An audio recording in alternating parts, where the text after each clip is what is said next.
Party സ്ഥാനങ്ങളിൽ നിന്ന് suspend ചെയ്തതോടെ ചെയർമാൻ കെ.എം. മാണിക്കെതിരെ രൂക്ഷമായ ആരോപണങ്ങളുമായി പി.സി. ജോർജ് രംഗത്ത്. കെ.എം. മാണി ചില ജഡ്ജിമാരെ ചാക്കിട്ട് പിടിച്ച കാര്യം തനിക്കറിയാമെന്ന് ജോർജ് പറഞ്ഞു. ജഡ്ജിമാരുടെ പേരുകൾ വരും ദിവസങ്ങളിൽ പുറത്തുവിടും. മാണിക്ക് കൊണ്ടുവന്ന കോഴ ഭാര്യ കുട്ടിയമ്മ വാങ്ങിയ കാര്യവും തനിക്കറിയാം. പറഞ്ഞുവന്നാൽ കൊലപാതകമുൾപ്പെടെ കേസുകൾക്ക് പലതും പുറത്തുവരാനുണ്ടെന്നും ജോർജ് കോട്ടയത്ത് പറഞ്ഞു.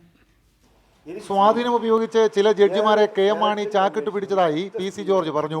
ഈ ജഡ്ജിമാരുടെ പേരുകൾ വരും ദിവസങ്ങളിൽ പുറത്തുവിടും. ജഡ്ജിമാർ കുറെ പേരെ ചാക്കിട്ട് പിടിച്ചിട്ടുണ്ട്. അങ്ങനെ പല പേര് ജഡ്ജിമാരെ ചാക്കിട്ട് ഈടുകൊടുത്ത് നടക്കുന്ന ജഡ്ജിമാരുടെ പേരുകൾ ഞാൻ പറയാൻ പോകും താമസിക്കാതെ.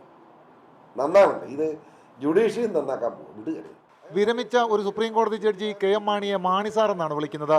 ഇയാളും മാണിയുമായുള്ള ബന്ധവും പുറത്തുവിടും. കൊലപാതക കേസ് വരെ പുറത്തുവരാനുണ്ടെന്നും ജോർജ് ആരോപിച്ചു.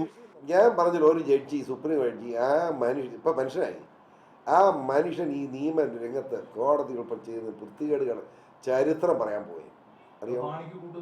മാണിയുടെ കൂട്ടുന്നു കൊലപാതക കേസ് വരെ നിർവഹിക്കാൻ പോയി. കെ.എം. മാണിയുടെ ഭാര്യ കുട്ടിയമ്മ കോഴ വാങ്ങിയ കാര്യം തനിക്കറിയാം. അതിന് കുട്ടിയമ്മയെന്ന് വിളിച്ചു. കുട്ടിയമ്മ ഓടി വന്നു, ഈ രൂപ കൊടുത്ത് ബാഗ് കൊടുക്കാൻ പറ്റും. ആ സാരി വെച്ച് ഇങ്ങോട്ട് ഇട്ടോളാൻ പറ്റും. ആ സാരിക്കകത്തോട് കാര്യം ഇട്ടു, അത് പൊതിഞ്ഞ് വെച്ചോട് പാവം അങ്ങോട്ട് പോവാത്ത. മാണിയെപ്പോലെ ഒരു കർഷക മനുഷ്യദ്രോഹി ഇനി ഉണ്ടാകാനില്ല. ഇതുപോലൊരു കർഷക ദ്രോഹി, മനുഷ്യദ്രോഹി ഉണ്ടാവാനില്ല. ഞാനിത് പറയേണ്ടി വന്നൊരു ദുഃഖമുണ്ട്. കെ.എം. മാണിക്ക് ഗോവയിൽ എത്ര ഭൂമിയുണ്ടെന്ന് വ്യക്തമാക്കണമെന്നും ജോർജ് ആവശ്യപ്പെട്ടു. റിപ്പോർട്ടർ, കോട്ടയം.